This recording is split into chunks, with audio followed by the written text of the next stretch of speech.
Welcome to the freewheeling cavalcade of circular motion, defined by the octagon table of double-wide mental introspection and dedicated utilitarian outward thinking in defense of zero content. Translation: we ain't got nothing. Oh, hey folks, dude here, coming at you again. Another iteration of Dude After Dark. I'm kind of a little bit tired. I've had a little bit of more than a bit of interruption taking place in my sleeping pattern, so I'm not 100%. And Tigger Juice will be very, very conspicuous in today's podcast, mostly because I'm kind of dragging tail, and I mean dragon tail. I'm definitely kind of dragging tail. Anyway, way, shape, and form, which we find ourselves, I am definitely going to be telling you about hashtag Tampon Tim and hashtag Tiny BALZ, Tiny Balls, also known as that disreputable piece of sound guy. How would you say it? Very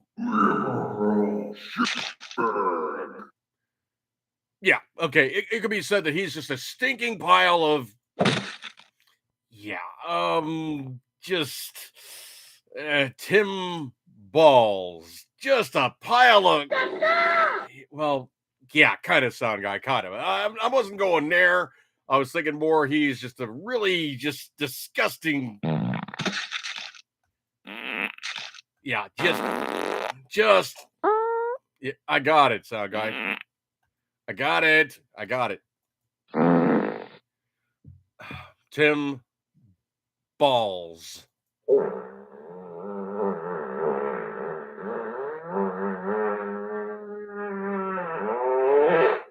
Okay, actually, I'd have it as Tiny Balls.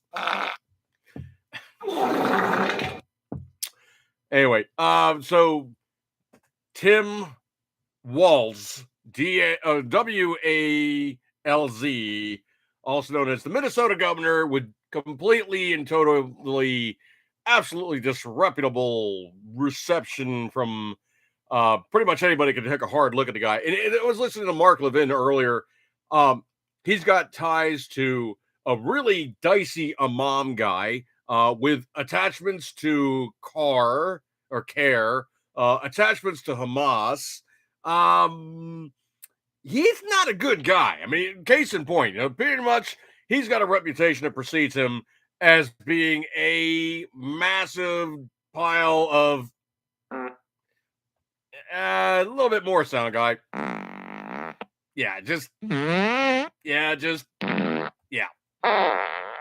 So anyway, this stinking pile of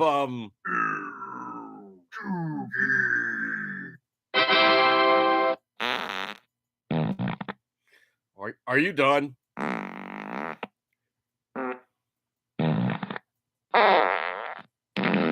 Sound guy. Okay, I think we proceeded through the. We've gone through the list.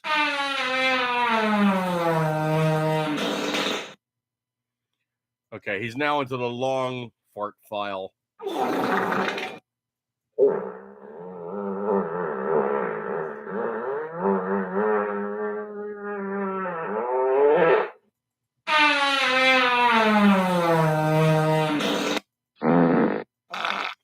Okay, that's been exactly several minutes of farting on sound guy's part. Would you, sound guy, stop?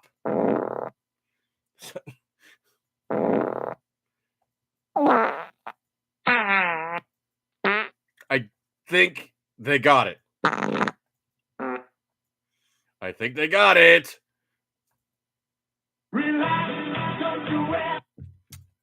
Fatality. He's always got to get the stinger in then. Okay, anyway, so Tim Walz has got a reputation that precedes him, and he's an unscrupulous piece of he's at it again. Anyway, so going back to the good old days, and he kind of looks almost like Elmer Fudd at this point. So he had no scruffiness going on. He was kind of, more slim and trim. Looks like he was actually operating in the Army National Guard at this point. So he was actually in physical shape. which we all have kind of slipped over the years. Anyway, just give me 1 second here. So anyway, there's a picture of him as a mugshot, and he was arrested for a DUI. Now, supposedly, he was doing 96 in a 55. So, as if that's not enough, dude was just really, really, just really cooking it. Okay, I mean, he saw the cops and was like,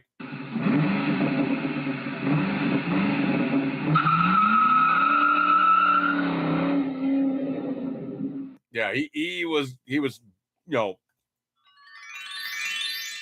no sound guy, no, he was doing a little bit more than than magical chimes. Okay, yeah, okay, he was shooting past them. Got it. Okay, so he went past them 96 to 55, and this.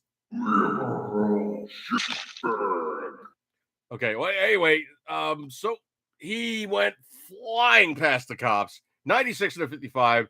That apparently, well, that got their attention. So it could be said that pretty much they got intrigued. This episode of Cops, we have an idiot flying past the cops at a high rate of speed, attracted their attention. Cops tend to look over and go, hey, this guy's going really, really fast. Let's turn on the lights and siren and pull him over because our radar gun went, wee. So anyway, they decide to chase him down. Hey, you know what? I'm just going to leave this playing. So Tim Balls, Tiny Balls, Tim Walls was pulled over doing 96 to 55. Does anybody in the room want to take a guess at what his blood alcohol level was? Crapalanche. Anybody want to take take a glance at what his potential alcohol level was when he was pulled over? Somebody take a stab at it. That was my knapsack falling out. Take a stab at what his blood alcohol level is. Now, remember, 0.08 is threshold. So if you have 0.08, the cops are more than interested because that's constituting a drink or two, coming off of two, one still left in your bloodstream, and you are altered. You are not seen as being safe to operate the vehicle at that point, and you are considered driving under influence. Anybody want to take a stab at his blood alcohol level was? Well, it wasn't 0.08, folks. It was more. So, taking a look at his blood alcohol level at the time of his arrest, it was 0.128.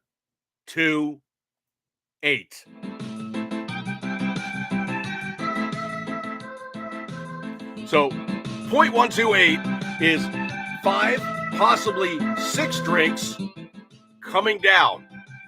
And on top of that, what did he do to try to avoid being arrested? He lied to the police and said that he was deaf in an attempt to avoid being arrested.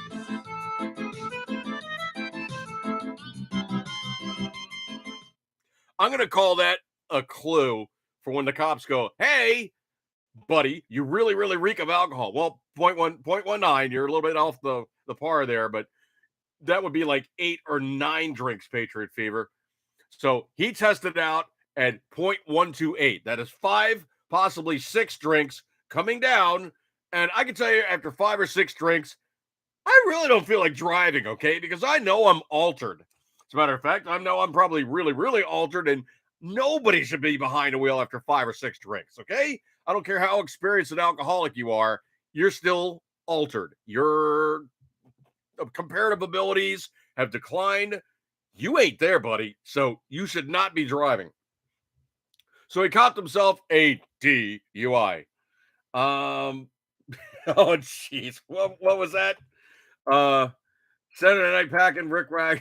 Oh, Patriot Fever says he's cracking 0.19 when he's working out, when he's working on stuff. All right. Well, anyway, I guess you need something to keep yourself from being too much into it and kind of a little bit more loose and relaxed. I get it. Okay. You're on the farm. As long as you don't fall in the thresher, everything's good. Just give me 1 second here. I need some more tiki juice. Anyway, So yeah, he tested out at that high level. Ridiculous. Completely blanking ridiculous. Speaking of complete and total ridiculousness, we're going to be talking about the assholes in Congress. They scream and carry on about, oh, we're so for furthering the advance of women in society. Unless they are women by birth, then they need to make it so other women, capital M, by choice, can advance to stop it in the dominant patriarchy. Anyway, so there was a piece of legislation that went through. And of course, obviously, it was a Republican piece of legislature, and it was the Protection of Women and Girls in Sports Act. Now, of that, the Republicans voted yay 2019. The Democrats voted 203 for nay. So that was really strictly along party lines. There was on the Democrat side, there was 10 that said they're not voting, and on the Republicans, there was 3 that was not voting. So that would have been 19 to 19. Completely totaled up. It would have been 219 to 219. It would have gone nowhere. But apparently there was 13 guys, ladies, whomevers, were like, oh, I don't want to put my name on this one way or the other. I'm going to do absolutely nothing.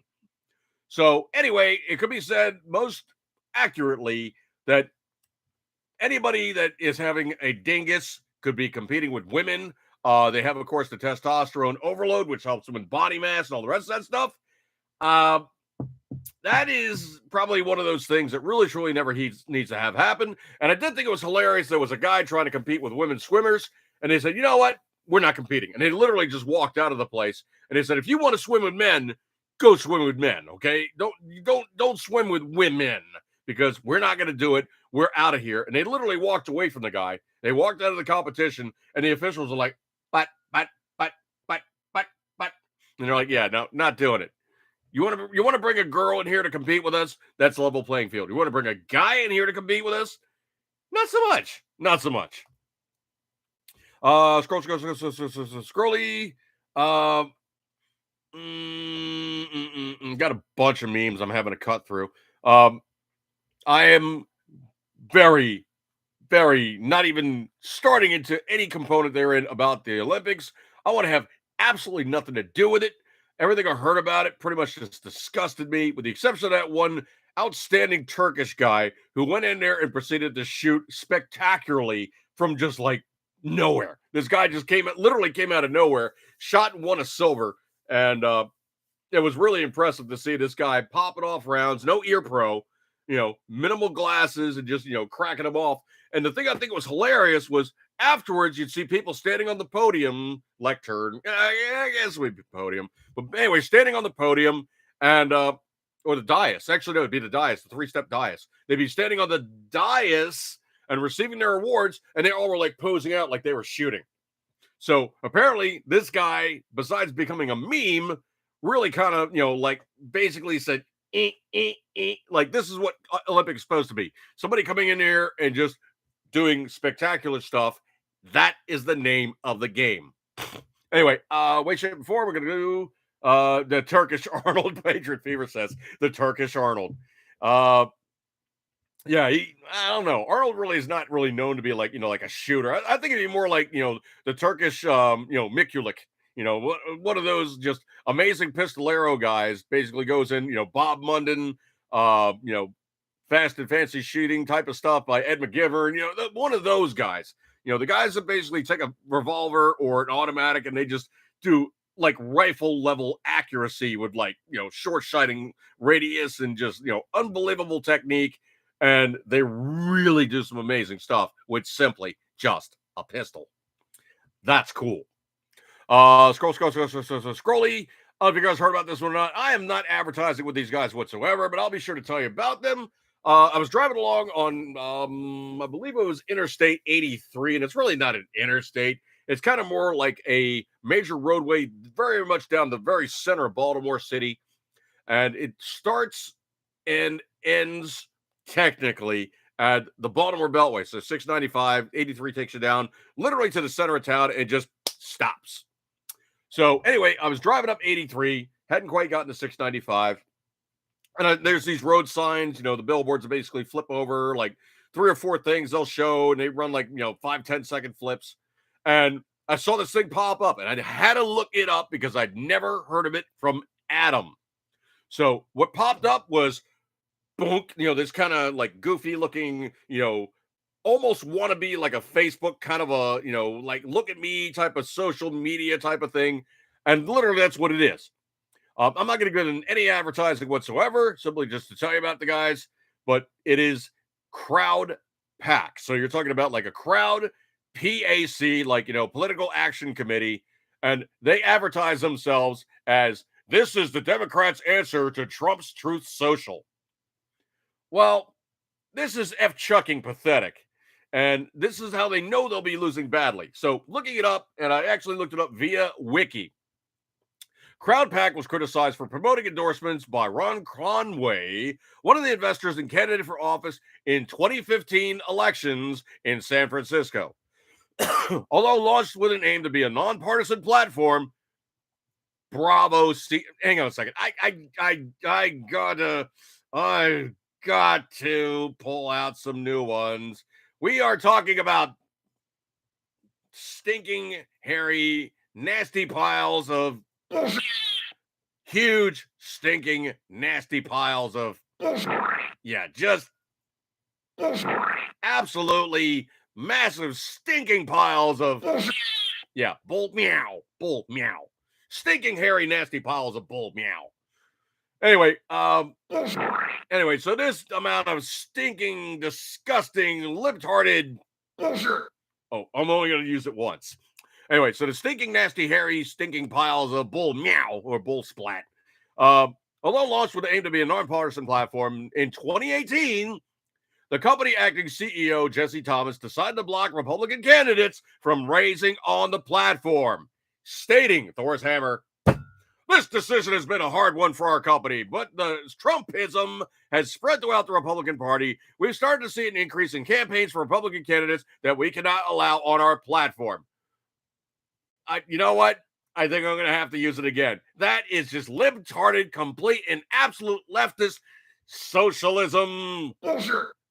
Big, stinking, nasty, hairy piles of just we can read it for what it sound guy.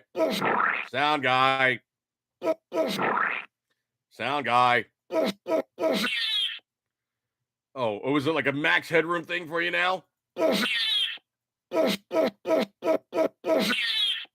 Okay. Anyway, I think they got the message, sound guy. So anyway, this crowd pack thing is the answer to Truth Social. Okay, I got news for you, crowd pack. Trump doesn't do fundraising on Truth Social. He doesn't need to. People just go, you know what? I side with him. I like what he says. I'm going to send him money. That's what people are saying, okay? People are voting with their pockets. They're pulling out their wallets or they're pulling out their credit cards and they're donating to his party. Now, of course, they're making this whole big thing now about, like, trying to prop up Kamala and tiny balls as much as possible, simply because the truth is coming out about them. They are now being sheltered by the media. The media knows she was a horrible choice to begin with. They gave her aid and comfort to even try to get into the vice president's position. And they knew for a fact that Joe Kaka was not going to win. As a matter of fact, there's actually been an article that's put out there recently. Joe Kaka goes behind the scenes to say why he dropped out. And he says exactly that. Basically, the Democrat Party was going to try to undercut him, and they told him, dude, you need to go. And essentially, this is a case of we can't win with you. You got to go, man. You got to go. Excuse me one second here. So now, with Horizontal Harris and Tiny Balls, they are hoping to put their victory into good perspective by hiding the truth about them. Slight problem, folks. It's over 100 days until the election time, and you can get a lot of truth out. You can let a lot of people know what the whole story is. Behind the scenes, folks. Behind the scenes. American black culture does not like Kamala Harris, and that's putting it nicely. They see her as fake. They see her as not of the black community. They see her as somebody who's an opportunist saying she's black. They see her as other than black in some instances. And in other cases, they think that she is basically a flipping moron who screwed over people in California. Now, you look over like her prosecution record in California. most of the guys that she hosed happen to be of the black persuasion for marijuana charges and other charges where, truthfully, basically they're shilling the fact that weed is great. Everybody should be blazing up like crazy, which truly I don't have a problem with. I just don't want to be around it, and I don't want to smell it when you're blazing like a Cajun, or sorry, blazing like a Rasta. I don't want to be smelling your weed. I don't care if you do it. Have a blast. You're not hurting me by, killing your brain cells or, eating too much afterwards or, losing your will to work. That's all good to me. Makes no difference to me whatsoever. The biggest problem I have, of course, is simply, it's this false hypocrisy of, oh no, well, we think it's great to be part of society, but yeah, we're going to try to prosecute these guys and bone them for it because we're going to look good with our prosecution rates by screwing over people and putting them in jail. I'm sorry, it's pretty much a victimless crime to be blowing grass. What's the worst thing that happens when you smoke too much grass? Oh, you go to sleep. You probably, you kind of chilled out. You're sitting at home, just kind of like numbed up, going, yeah, man, life's pretty chill. I'm going to go get something to eat. That's the worst thing you do. It's not like you go, oh, man, I smoked a lot of weed and I'm going to go rob a liquor store to get some pizza. It just doesn't happen, okay? So, I'm not going to make too many friends in terms of that one, but I'm pretty much a libertarian in terms of that one. If you decide to put crap in your body and kill yourself, you are the moron that choose to do so. And possibly one of my favorite quotes from somebody who, as a reintegrated Southerner, shall I say, or I refer to myself as a repossessed Southerner now residing south of the Mason-Dixon. Lincoln's probably one of my favorite lines from President Lincoln was, "There's nothing I like better than sitting on the veranda and smoking a hemp cigarette." So what he was doing. He was into the devil's lettuce and smoking up some marijuana. Anyway, so yeah, I mean, this whole thing about Crowd Pack being like non-partisan, it is absolute and complete and total, absolutely stinking large, nasty, disgusting piles. What? No, sound guy. We're talking about exactly that. That is what we're talking about. Anyway, he goes off the rails, folks. He really, truly does. Scrolly. There has been reports coming in now, AmericanJournalDaily.com. They say that Harris's vice president pick is being blasted by his own media. And in some claims, they claim he is way more hardcore and even worse than Bernie Sanders. That's really saying something. I mean, Bernie Sanders actually had his honeymoon in Russia. But the dirty little secret is Tiny Balls, Tim Walz, also has some really serious history about his chosen group of people which to associate with. So anyway, looking at his stuff, supposedly he's establishing diversity, equity, and inclusion in a council for the state government action, designated himself a chair. He set up a snitch line for people who violated COVID rules. Well, where was he during COVID? Oh, well, he decided to go down to Florida because it was unlocked.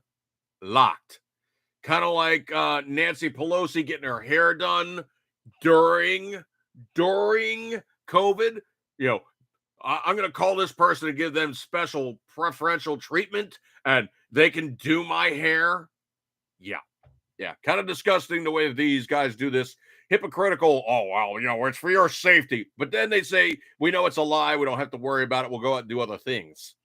Yeah. Personally, if I had my druthers, I would not have resided in Maryland. I would have been down in Florida. And I would have just said this COVID thing is an absolute lie all the way. But anyway, he is hugely not great for her. And the media, like Fox News, several liberal media figures expressed concern when word came out that Vice President Kamala Harris selected Minnesota Governor Tim Walz as her running mate, with some pundits questioning the quote-unquote weird, end quote, choice. So rather than pick a very popular governor from a neck-and-neck must-win purple state, Harris chose a dime a dozen blue state governor who gives feels to progressives. That's about what I expected from her a month ago. So automatically right out of the gate, they think that Tiny Balls, hashtag tiny balls, hashtag tampon Tim is a horrendously bad choice. There's a reason why I keep using that tampon Tim thing. Stand by on that one. There's way more news stories about this guy, and I want to make sure everybody knows what's going on about him. What an epic piece of just absolute stinking liberal nasty yeah. Anytime you're dealing with somebody like that, you just think just bravo Sierra. Anyway, this one I find to be very, very interesting. First of the 4 squad horsemen to fall. That's right. The far left squad representative has been booted from Congress, and she loses her primary in a shocking upset. So who lost? Cori Bush. Progressive Squad member Cori Bush has lost the Democrat primary for U.S. House in Missouri's 1st Congressional District. District Desk HQ projected that Democrat challenger, St. Louis prosecuting attorney Wesley Bell, has won at 10:07 Eastern Time with over 54% of the vote. The far-left progressive who was elected after the race riots in St. Louis has lost her primary vote. Now, here's the thing that's really crazy about it, and most people really don't even think about it, but what was the reason why it is such a huge loss? Well, because mostly a huge amount of money was poured into the race to unseat and defund the police activist. Many pro-Israeli groups spent money in the race to stop Bush from getting a 3rd term in Congress, following her comments about when he saw her siding with Hamas terrorists against the Jewish state. So the Decision Desk HQ projects Wesley Bell wins the Democrat primary for U.S. House of Missouri's 1st Congressional District, blah, blah, blah, blah, blah, blah. Booted out, gone, no mas. Bunch more left of those squad mates need to go and say bye-bye. This is a guy I absolutely do not side with in any way, shape, or form. I have zero to do with him whatsoever, except to simply say I will quote him, and sometimes when that stop clock is right twice a day. Excuse me 1 second here. More juice.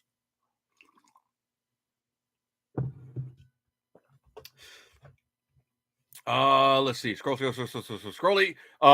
Van Jones. Oh, my stars and garters. If there was ever anybody that was more than just a little bit But I pooped from there. Now, sound guy, I wasn't really thinking all twinkly. No, he's not twinkly. He's just he's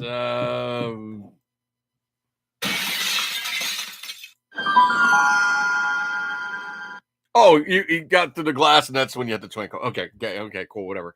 So anyway, Van Jones, a CNN commentator and well-known liberal voice, did not mince words. He pointed out the obvious. Harris's choice seems to be more about appeasing anti-Jewish sentiments than about picking the best candidate for the job. It's not just troubling, it is a dangerous precedent. And that's the other thing, too, is also trying to get the vote that I was talking earlier about, like, CARE and Hamas guys and the really sketch of mom. Tiny Balls is ragingly anti-Semitic in some aspects of his origination of funds. Supposedly those guys tossed him $100,000 towards his election prospects, and he's got some really sketch history in terms of like communism, socialism, and really hardcore anti-Semitism. This guy really, truly has some sketch stuff about him that is not Jake and does not jive with the American palate. Trust me on this one. There's a lot of stuff that he's putting in there that does not jive well. Could be said that pretty much he's doing these things, and especially Van Jones also says that Kamala was picking Tiny Balls was her way to caving into some of the darker parts of the party in terms of appeasing anti-Jewish bigots and those who have gotten marbled into this party. Van Jones admits that Kamala picking Tiny Balls was her caving into the darker parts of the party, blah, blah, blah, blah, blah, blah, blah. And it's really kind of sketch stuff. So that was coming in from X. So that's not good. When Van Jones, who is not like, oh, Israel's the best place ever. Those Jews are awesome. And, he's not that guy. When he is noticing that hashtag tiny balls, hashtag tampon Tim, is that sketch? That is saying something. Scrolly. I don't know why this guy needed to insert himself into the body politic and say something exceedingly stupid, but supposedly he has reneged, rechanged, reconstituted, stopped saying what he said, and potentially is, back into the fold, I guess it were. But Kyle Rittenhouse supposedly was saying something to the effect of, I don't like Trump. You should be voting for, XYZ, PDQ, whomever else. No, I'm not saying XYZ, PDQ. Oh, you would say. No, I'm just simply saying somebody other than Trump. And he was throwing his support behind somebody else. I don't know if it was, RFK Jr. or somebody along those lines. Supposedly Joe Rogan has said that he's supporting RFK Jr. I don't know why. I mean, truly, RFK Jr. is like bizarro land of any way, shape, and form. Hardcore watermelon, green on the outside, red on the inside. He is not a standard, Democrat type of person. And I think what it is pretty much he knew he wasn't going to get any traction in the Democrats, and they were a little too socialist for him, but he wanted to be more moonbat, crazy, whatever. So he went that way. Why Joe Rogan is supporting him, I have no flipping clue, except for the fact that, well, Joe Rogan definitely thinks outside the box in a lot of things, but I would tend to think that, just looking at the way the basics things are going, I mean, it's not looking good for RFK Jr. right now to even be in the primary presumptive type of stuff. A couple places have actually literally said, get out of here, man. You don't have enough support. Knock it off. Get out. So I don't know why he did that, but supposedly Kyle Rittenhouse has made some controversial comments, and strategic voting for gun owners says Trump is not pro-gun enough. Well, I'll tell you what, for damn sure, JD Vance is. And I would tend to think that, playing that three-dimensional chess like I talked about last time, it pissed me off when Trump said, I'll sign the bump stock ban.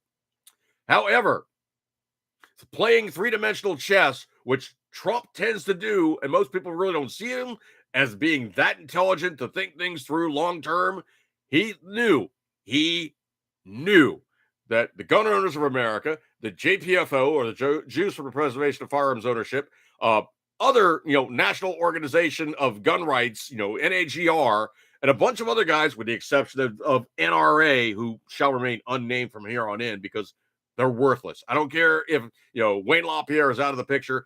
They are worthless. They did absolutely nothing to try to get our stuff to the Supreme Court, where every single time, it goes to Supreme Court, it goes back to the bases of Brunner and Heller. The laws get shot down in flames because they are bad precedent on top of, way traditional stuff that shoots down all these liberal fantasies about, red gun laws and, no CCW and absolutely waiting time to purchase. And, you need to have an ID card to buy guns. You need the XYZ PDQ all over the place, jumps, through hoops. Light yourself on fire, put yourself back out, light yourself on fire a second time. So all these things coming into play, every time it goes to Supreme Court, the Supreme Court goes, you know what? The precedent for this between Brunner and Heller knocks it out of the park. Traditional values, bad law, get out of here. Kick it down to the lower court. The lower court goes, but we thought it was good jurisprudence. We're going to kick it back to the Supreme Court. And the Supreme Court's like, this again. Okay, well, we'll knock it down for good. And they simply they keep going. Brunner and Heller. Hello, those two laws are what you need to fall back on for precedent, and your law is not valid. Gun laws all the way around. You can simply read the Second Amendment for what it is. It is very plain as the nose on your face what it says. It basically says you have the same firearms as the military and the government, so you can defend the homeland against any enemies, foreign or domestic. Kind of like that, oath that you make when you join the military. I state your name, swear to affirm and defend the Constitution of these United States from all enemies, foreign and domestic. It's it. That's it. You take the oath, you're in. That's done. No other ways. Oh, Patriot Fever. He twinkles when he cries about losing. That's funny. Okay, so anyway, I think what happened is, somebody basically finally reached Rittenhouse and was like, dude, shut the F Chuck up. Stop saying this stupid stuff. Stop trying to shoot down Trump saying he's not pro-gun enough. He is. And I think he eventually figured out, okay, I better stop talking smack and losing support because people were getting really pissy with him, and it was not good. But the thing is, Vance is beyond pro-gun, okay? There is no way in the world that Trump would put any kind of legislation without Vance going, dude, no, don't do this. Don't sign that. Bad juju. Scroll. I got memes out the yin yang. I'm really slamming on, both the Democrat guys, but this one I think was absolutely hilarious. Supposedly, Willie Brown, the former supplier of hot beef injections, shall we say, the supplier of hot beef injections. So the former Richard supplier is now lighting her ass up now. So Kamala Harris has, quote unquote, Hillary syndrome.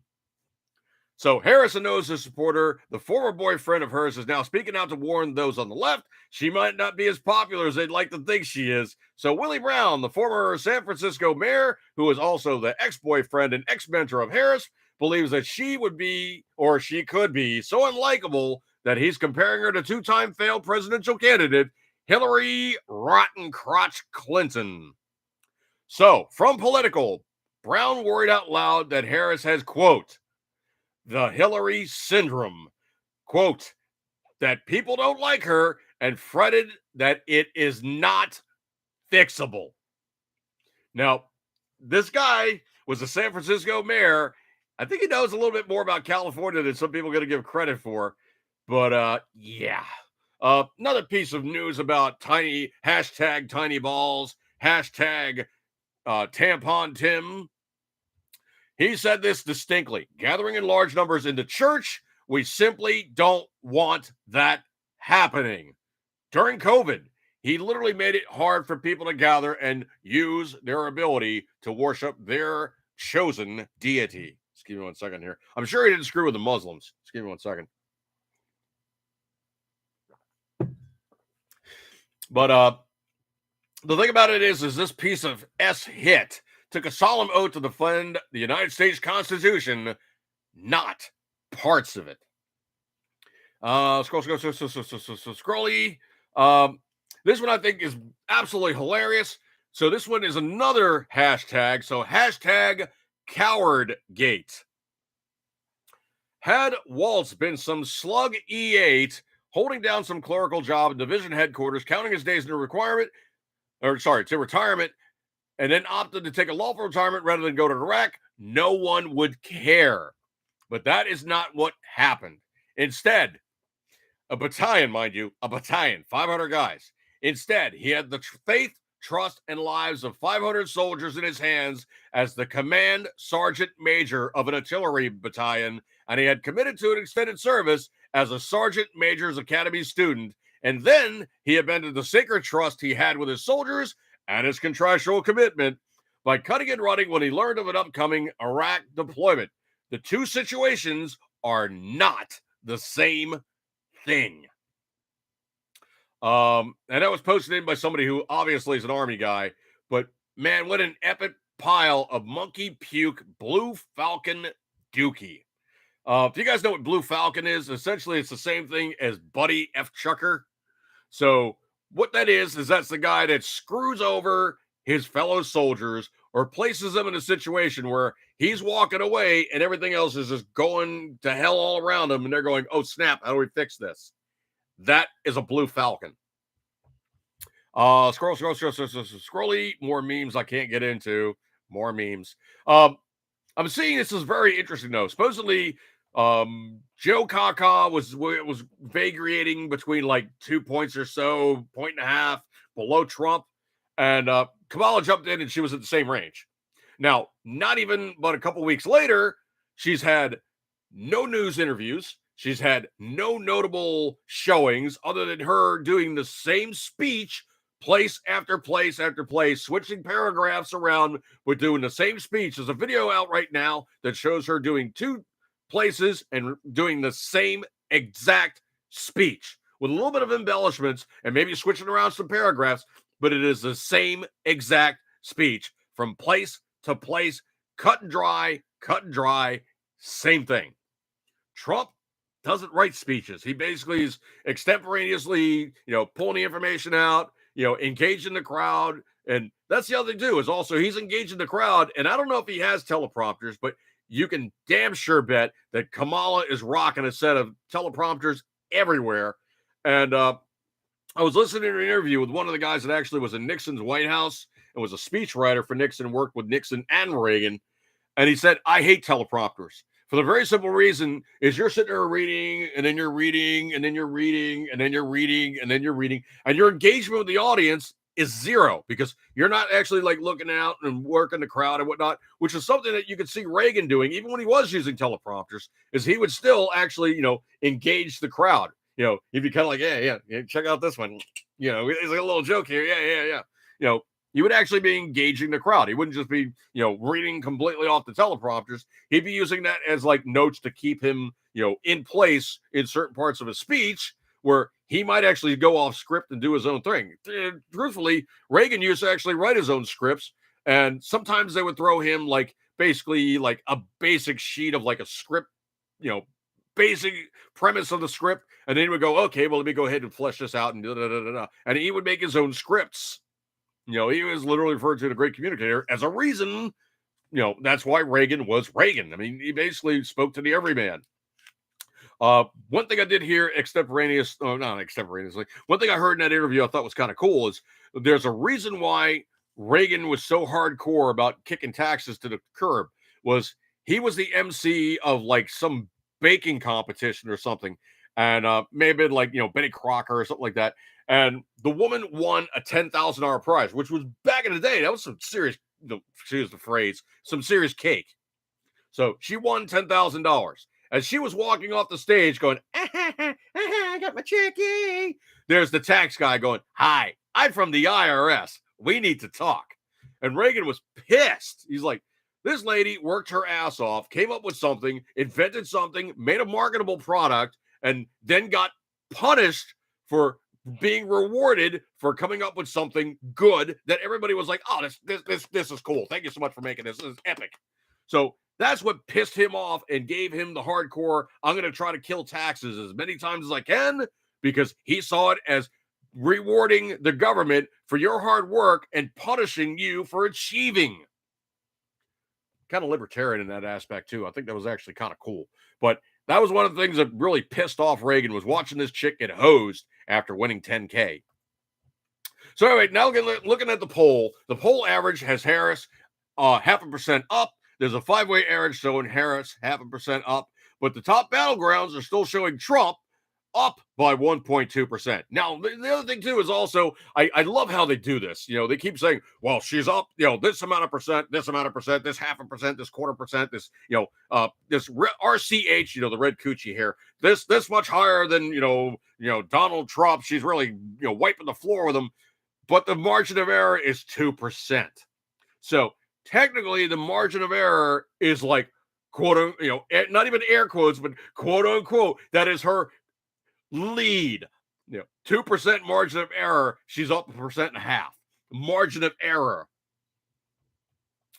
Here's the other thing too, is also, if you remember your history, they pumped Hillary's numbers up hardcore. Oh, there was no Thor's hammer. There was no way in the world Trump was going to win. Hillary's just going to wipe the floor with him. He's got no chance whatsoever. She's just going to wipe the floor with him, kick his ass all over the place. He's got no prayer at all. He is a done duck. Don't even bother going out and voting. He's just dead in the water. Don't even bother. Of which I can say this time around, if you expect to win and you want to win, you better drag out every single person that has a breathing body with blood flow to the voting polling places, and you better tell them in no uncertain terms, you need to vote. Unless you want to continue things the way they are now, you need to vote. If you really like things are right now, just kick back, sit on your ass, don't do a damn thing. It's going to continue on exactly how we're going now, if not more into decline.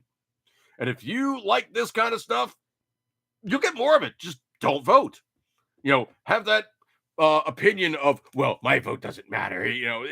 You wouldn't believe how close the margins were, like when Bush ran against Gore. The hanging Chad exploits and all the rest of that fun stuff. I can remember them counting down how many votes there was difference, and it was not that much in a population of these United States. Every vote counts. And not just like the whole, grab grandma, drag her out, and basically point her at the booth and say, yeah, that one. People of free will need to speak for the government that they want to have. Scrolly. I got a lot of memes I got to kick through here, and some of them I really truly got to be really careful about. So this one is another glaring example of the kind of lying subterfuge and gamesmanship that you're having with hashtag tampon Tim, hashtag tiny balls. Tim Walz. This is the kind of crap he's pulling.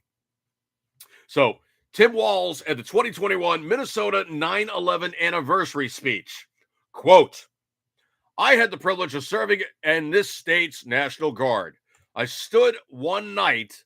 Hang on a second. Hear me do something really quick. Okay. I stood one night in the dark of night on tarmac in Bagram Air Base in Iraq and watched the military ramp ceremony of soldier's body being loaded onto a plane to be returned home. Folks, Tiny Balls was never in Iraq. He trained in Italy. He did not go to Iraq, didn't go to Iran, didn't go to any part of that area of the Mediterranean whatsoever. He was in Italy. So the other version of this was, in the years after that classroom, so started sitting in room 114, Mankato West High School, right before school started. In typical high schools, newest in the holes. There was a new school year, but then kids started coming in, sitting in the classrooms, TV was on, and those events started to unfold. The room got fuller and quieter, and there were tears and fears and confusion. In the years after that classroom, I had the privilege of serving in this state's National Guard. I stood one night in the dark of night on a tarmac at Bagram Air Base in Iraq and watched the military ramp ceremony, a soldier's body being loaded on a plane, return home. And if you've seen it, you don't leave the same. It makes you wonder, what are we doing? What are we trying to get to? And then watching all of us as you have been the confusing last few weeks with the Taliban takeover of Afghanistan. Folks, that's like, exact quote from his book, I think it is. But he was never in Iraq. Ever. He was training in Italy, but he was never in Iraq. So blatant disregard for the truth, and of course lying to anybody that'll listen. Tiny Balls, hashtag tampon Tim, is first and foremost a duplicitous pile of monkey puke. And you could say it any way, shape, and form, he is going to be lying and spreading out stinky piles of the other one, sound guy. The other one. That one. Yes. Big, stinking, nasty, lying, hairy piles of. That's right. So, hashtag tampon Tim, hashtag tiny balls. Tim Walz is a lying, stinking pile of. And thank you. Scrolly. The memes on Harris are absolutely friggin' brutal right now. This one, I don't know if you've heard about it or not, but the vehicles Lucid EV and Rivian EV are losing their blanking asses. Why? Because people aren't buying EVs. They're actually 46% of people are actually getting ready to dump them out. And these companies are building stuff that not many want, even with a government mandate to own it. So they're receiving huge amounts of cash infusions trying to prop these things up, and it's just not working. No. No. Let me jump over here yet again about tiny balls. Tiny balls. So supposedly there was a lieutenant colonel. Hang on a second here. Let me find the guy's name. I want to do him justice here. Hang on a sec. Hang on a second.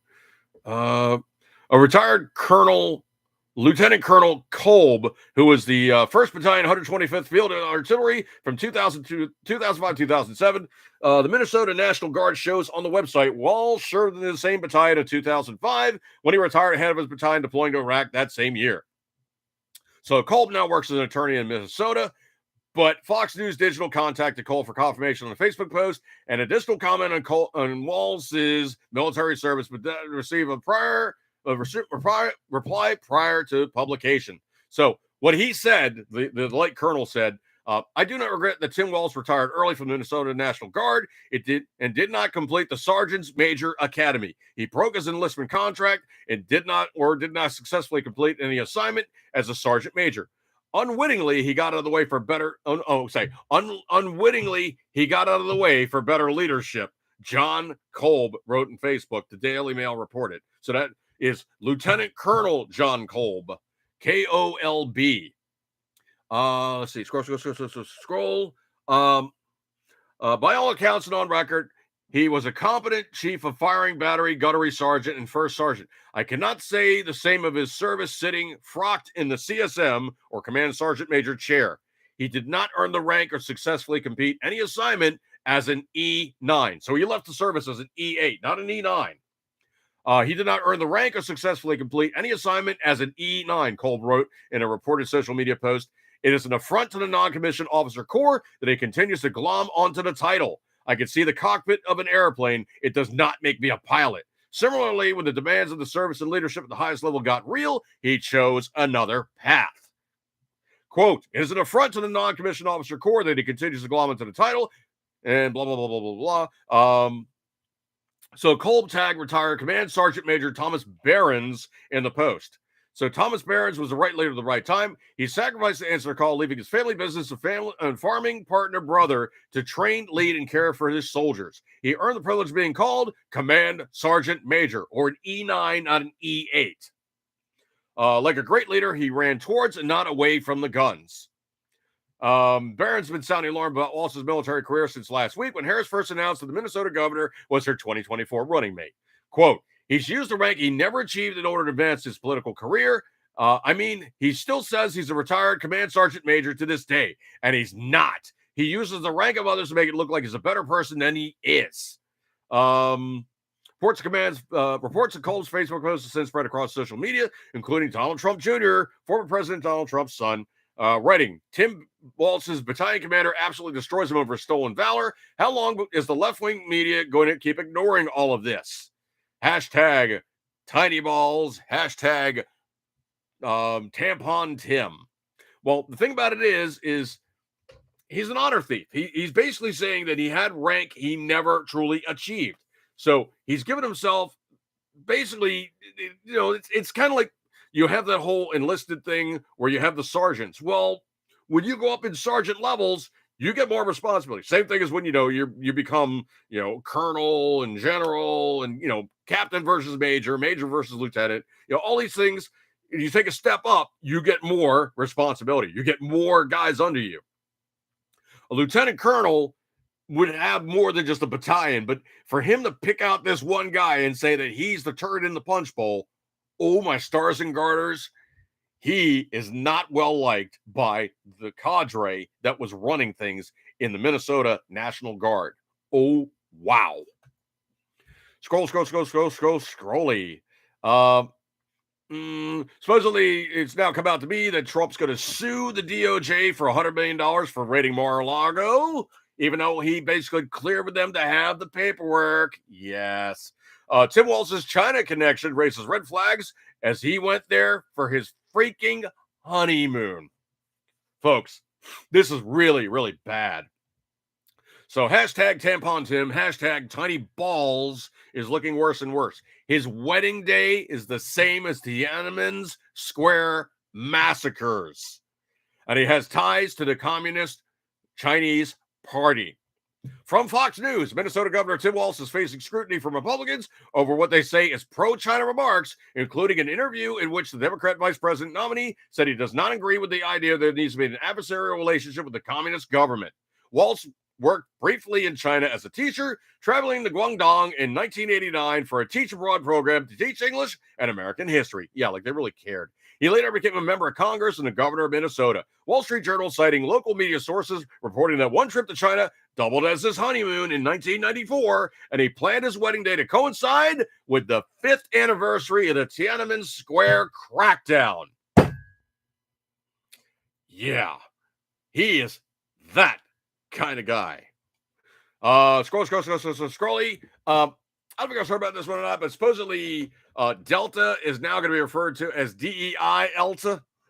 Yeah. So their CEO has removed an iconic phrase from announcements as DEI's chief says it is too offensive. I don't even know if it really says so in the article, but I you know what? Of all the airlines that I've dealt with, Delta is probably absolutely the least appealing to me of any of them.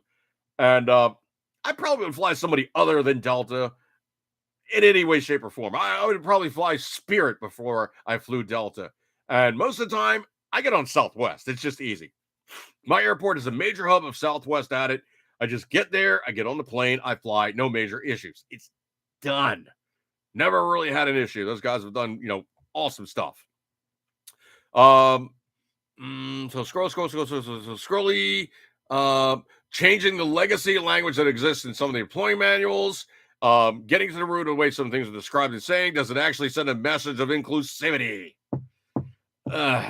So Delta released an inclusive language guide in December 2020 that advised employees and leaders against using terms that reinforce the notion that there are only two genders. Use gender-neutral language and pronouns. Do not use language that suggests gender binary, male, female, the Delta guide suggests. A Delta spokesman told Fox News Digital that the company encourages employees to use inclusive language. Delta encourages our people to use language that is inclusive of everyone as a global customer base that includes a broad range of diversity and cultural backgrounds, dedicated experiences, the spokesperson said.